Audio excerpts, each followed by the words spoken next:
नमस्कार, मैं हानिया स्टूडियो देख रहे हैं आप और मैं हूं श्रुति चौबे आपके साथ। समूह गर्ल्स हॉस्टल में नीट छात्रा की संदिग्ध मौत को लेकर अब सीसीटीवी फुटेज और पुलिस की टाइमलाइन पर कई सवाल उठ रहे हैं। मामले ने राजनीतिक माहौल भी गर्म कर दिया है।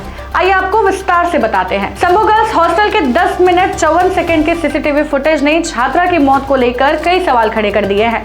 फुटेज में दिख रहा है कि 6 जनवरी को दोपहर 3:50 से 4:01 के बीच छात्रा के केबिन के बाहर हलचल हुई और उसे गोद में उठाकर बाहर ले जाया गया। वहीं पुलिस ने शुरू में दावा किया था कि छात्रा को दोपहर 2 बजे अस्पताल ले जाई गई थी। इस टाइमलाइन में 2 घंटे का अंतर जांच की दिशा और मेडिकल प्रक्रिया पर सवाल खड़े कर रहा है। सीसीटीवी में यह भी साफ दिखाई दे रहा है कि छात्रा के केबिन का दरवाजा तोड़ा नहीं गया, बल्कि ऊपर से खोला गया था। इससे यह शक भी बढ़ गया है कि हॉस्टल में घटना के वक्त कमरे में कोई और मौजूद हो सकता है।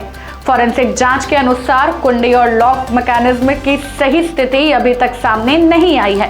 सवाल ये भी उठ रहा है कि जब छात्रा बेहोश थी तब पुलिस और हॉस्टल स्टाफ को तुरंत कॉल क्यों नहीं किया गया। हॉस्टल का प्रोटोकॉल भी इस मामले में पूरी तरह फॉलो नहीं हुआ और 3 दिन तक हॉस्टल के कमरे को क्राइम सीन मानकर सील तक नहीं किया गया। राजनीतिक मोर्चे पर भी मामला गर्मा गया है। सोमवार को बिहार विधानसभा के बाहर विपक्षी दलों ने सरकार पर जमकर हमला बोला है। कांग्रेस, राजद और भाकपा माले के विधायक सरकार पर लीपापोती और दोषियों को बचाने का आरोप लगा रहे हैं। आज देख रहे हैं किस तरह से एक नीट छात्रा के साथ जो घटना घटित हुई है उस पर सरकार असमंजस में है।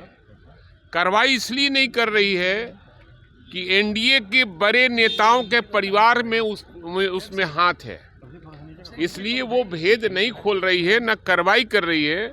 इसलिए आप समझ सकते हैं कि महिला सशक्तिकरण का कितना प्रभाव है। पे भी सीबीआई को सौंप दिया गया। सरकार, पुलिस विफल लग रही है तेजस्वी जी पूरे मामले पर। कई मामले ऐसे अब तो लॉ एंड ऑर्डर की जो स्थिति है, सरेआम दिन दहाड़े रेप, मर्डर, हत्या। विपक्ष ने साफ कहा है कि नीट छात्रा के मामले को सदन से सड़क तक जोरदार तरीके से उठाया जाएगा। सत्ता पक्ष ने इन आरोपों को खारिज किया है। डिप्टी सीएम विजय कुमार सिन्हा ने कहा है कि मामला सीबीआई को सौंप दिया गया है और आरोपी नहीं बचेंगे। कुल मिलाकर नीट छात्रा की मौत अब सिर्फ एक केस नहीं, बल्कि बिहार की राजनीति का सबसे संवेदनशील मुद्दा बन गई है। इंसाफ के नाम पर सवाल, आरोप और राजनीतिक विवाद लगातार बढ़ते जा रहे हैं।